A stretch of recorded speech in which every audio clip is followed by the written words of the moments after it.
first half was winding down, did you have an inkling that you were going to be going in, or was the first time you had any thought of that was when you heard it?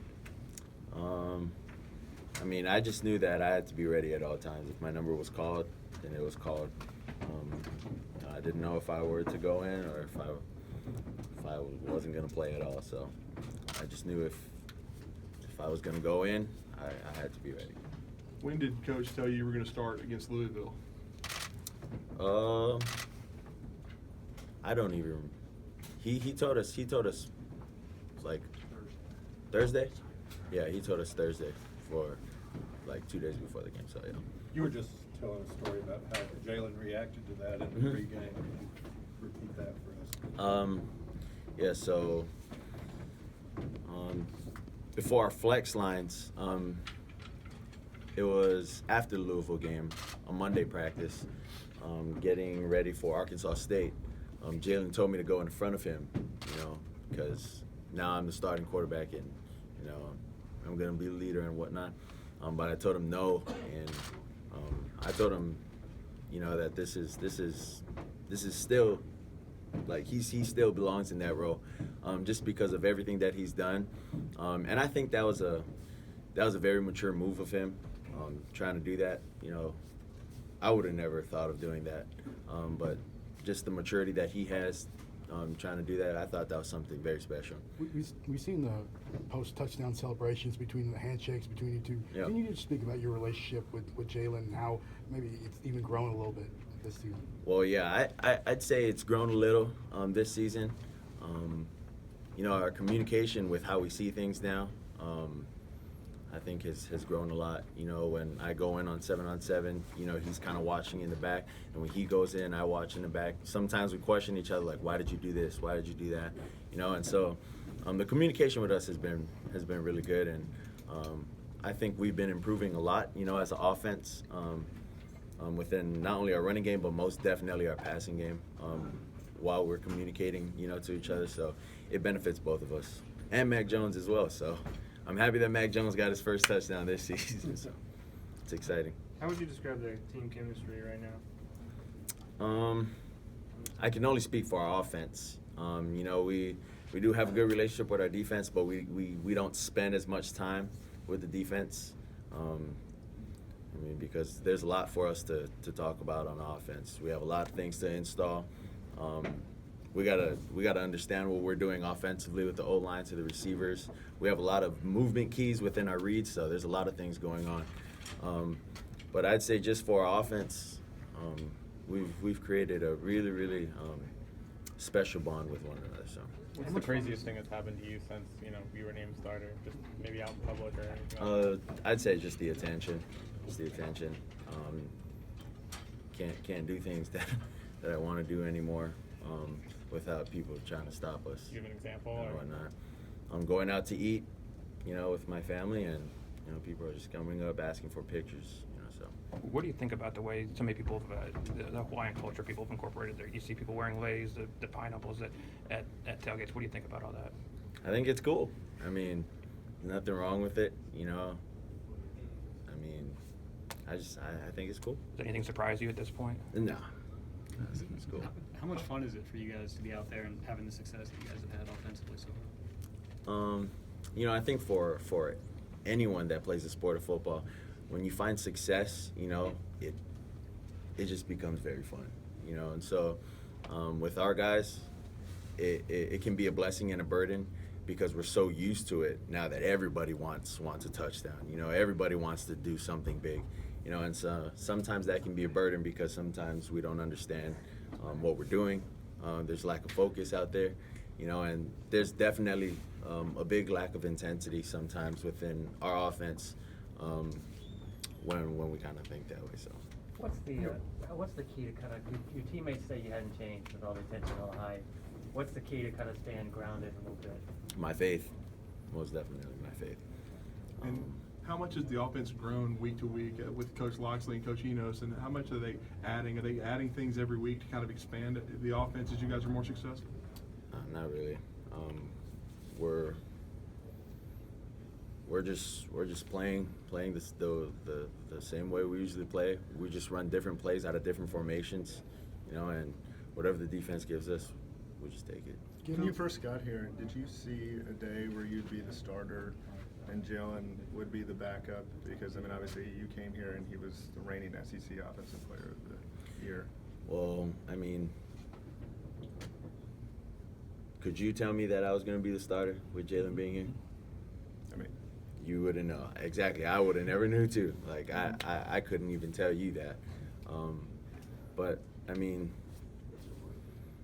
that's kind of like a hard situation to be in, so I couldn't even tell you that answer. What's Jalen meant to this team right now, the way he's presented himself? Well, I mean, you guys seen what happened with Clemson's quarterback. Clemson's quarterback ended up getting hurt, and they didn't have Kelly Bryant as well. So I can imagine if something happened to me, Mac Jones would be good, but also having Jalen here, who's very well experienced. It's a testament to, like what I said, it's a testament to his character. It's a testament to his morals with how he was raised within his family. And just him being here within our team, everybody respects him so much. So, he's a leader, and he leads both ways. He leads vocally and he leads doing things. So, what is it about your faith that keeps you grounded?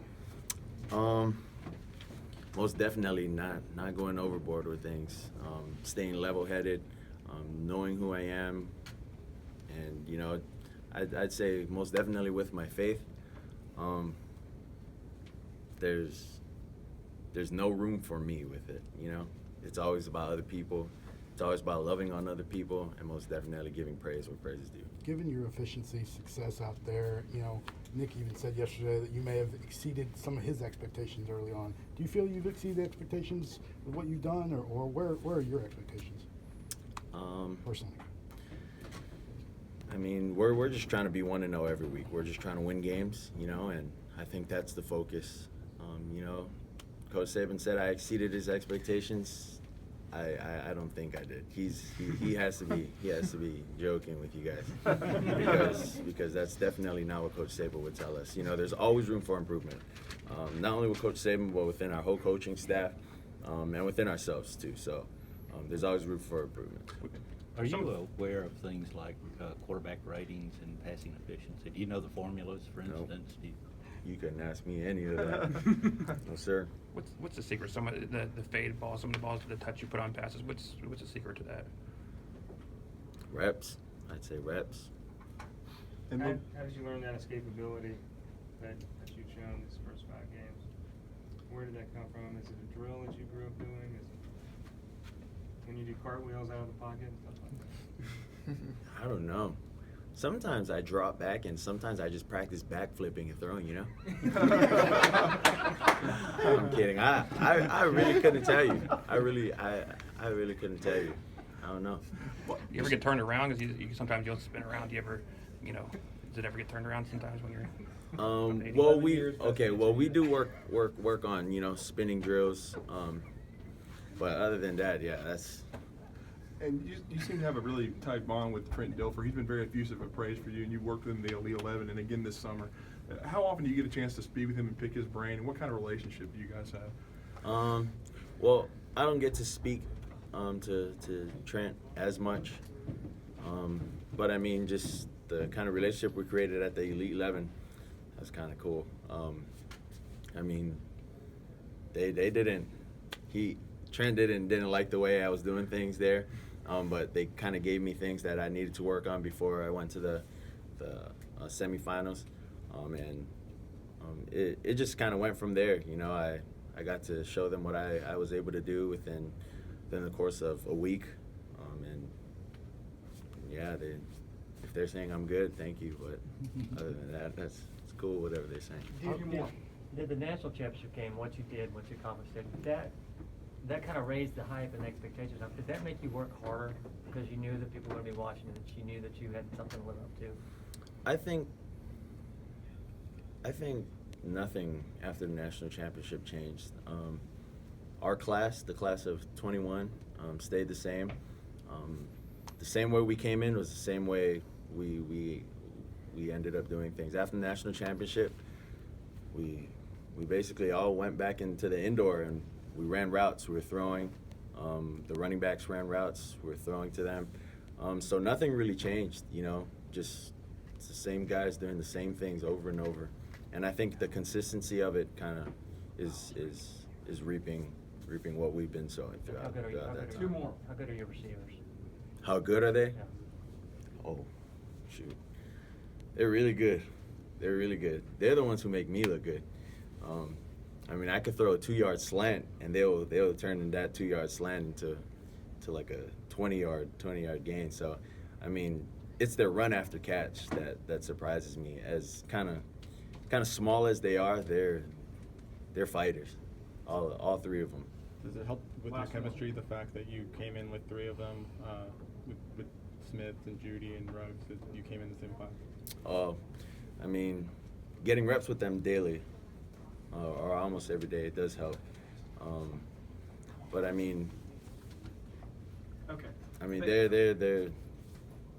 they're just really good. So whether I overthrow the ball, they're gonna die for it. Whether I throw it too high, they're gonna go up and get it. So it doesn't matter. Like bonding though, like you bond with them better since you came in like the same recruiting class, or is it? It's still the same. The same way we came in is the same way we all are. So.